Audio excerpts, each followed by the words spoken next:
I was never one for long speeches, but I feel like this story needs to be told.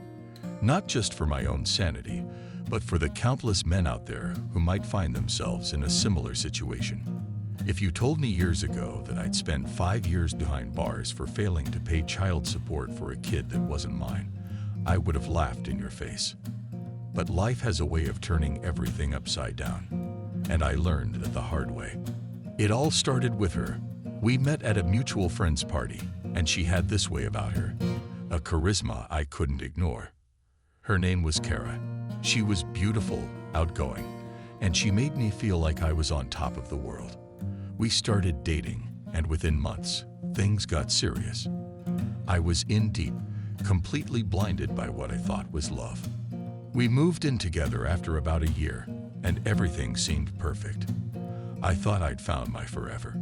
But looking back, there were signs.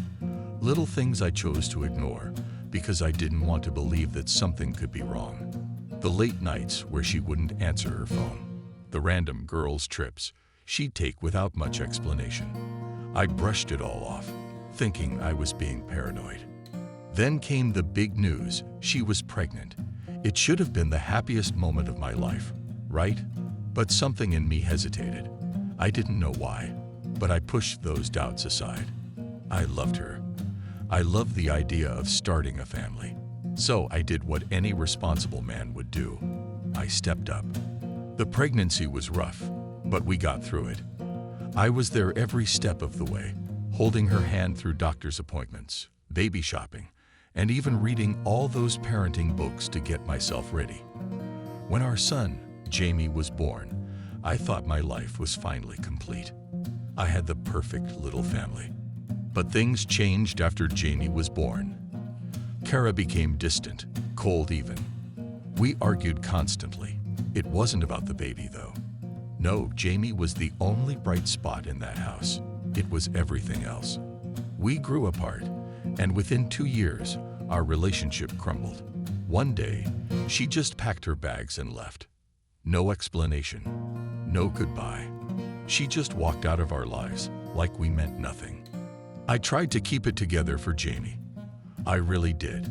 I loved that boy like he was my own flesh and blood. And I never questioned it. Why would I? But Kara wasn't done with me yet. Oh no, not by a long shot. Out of nowhere, she filed for child support. I was shocked. I mean, I'd been taking care of Jamie all along, even after she left. But I did what the court told me to do. I started paying, even though it left me strapped for cash. But the payments weren't enough for her. She wanted more. When I couldn't keep up, she took me back to court. And that's when everything fell apart. In court, she claimed I was an unfit father, that I wasn't paying enough, and I was ordered to pay more. I was already working 2 jobs just to get by, but now I was drowning in debt. One day, after another long shift at work, I came home to a notice in the mail. I was being summoned to court again. This time, they were threatening jail time if I didn't pay up. I was furious. How could they do this? I was doing everything I could to support Jamie, but the system didn't care. All they saw was a man behind on his payments. I went to court, thinking I could explain myself. But the judge didn't care about my side of the story.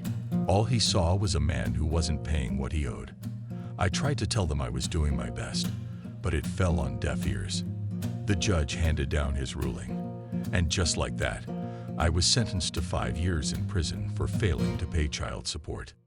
I remember the cold, metallic sound of the handcuffs clicking around my wrists. It was surreal. I felt like I was living someone else's life. How had it come to this? How had I gone from being a father, doing everything I could to support my child, to being the convicted criminal? It didn't make sense. Prison was hell. I won't sugarcoat it.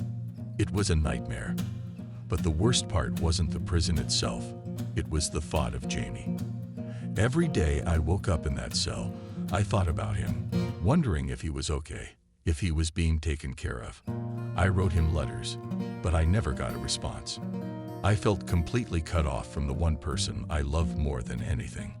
Then, in my 3rd year behind bars, I got a letter. It wasn't from Jamie. It was from Kara. In it, she confessed the truth. Jamie wasn't my son.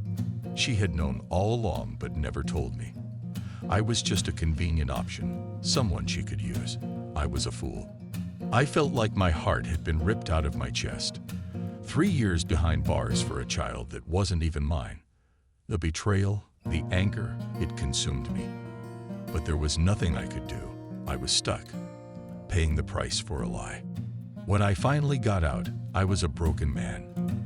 I had nothing. No job, no money, no family. I couldn't even look at myself in the mirror without feeling disgust. I tried to move on. But how do you move on from something like that? One day, out of the blue, Kara called me. She had the nerve to ask if I wanted to see Jamie. After everything she'd done, she still had the audacity to act like nothing had happened. But as much as I hated her, as much as I despised the situation, I still loved Jamie. He wasn't my blood, but I had raised him. I had been there for him, and in some twisted way, I still felt like his father. I agreed to meet them, and when I saw Jamie again, my heart shattered all over again. He was older, taller, but he still had the same smile. And in that moment, I realized that no matter what had happened, I couldn't just walk away from him. But the story didn't end there. A few months after our reunion, Kara's new husband got involved. He had always been in the background, lurking, but now he wanted to assert his dominance. He made it clear that Jamie was no longer my responsibility and that I needed to stay away. He didn't care about the bond I had with Jamie or the years I spent raising him. He just wanted me out of the picture. We got into a heated argument one night, and before I knew it, fists were flying. I didn't care anymore. I had nothing left to lose. In the end, the cops were called, and I found myself back in court, this time for assault. I thought I was going to end up back in prison, but something strange happened. Jamie, now old enough to speak for himself, stood up in court and told the judge that he wanted me in his life. He didn't care about the biological stuff. He wanted me, the man who had raised him, to be a part of his future. It was a bittersweet moment. On one hand, I was relieved. On the other, I couldn't help but feel the weight of everything that had happened. The years lost, the lies, the betrayal. But in that moment, none of it mattered. The judge ruled in our favor, and I was granted visitation rights. It wasn't the perfect ending, but it was something. And after everything I'd been through, that was enough. So here I am, telling my story, not for sympathy, but as a warning. Be careful who you trust. Be careful who you fall in love with.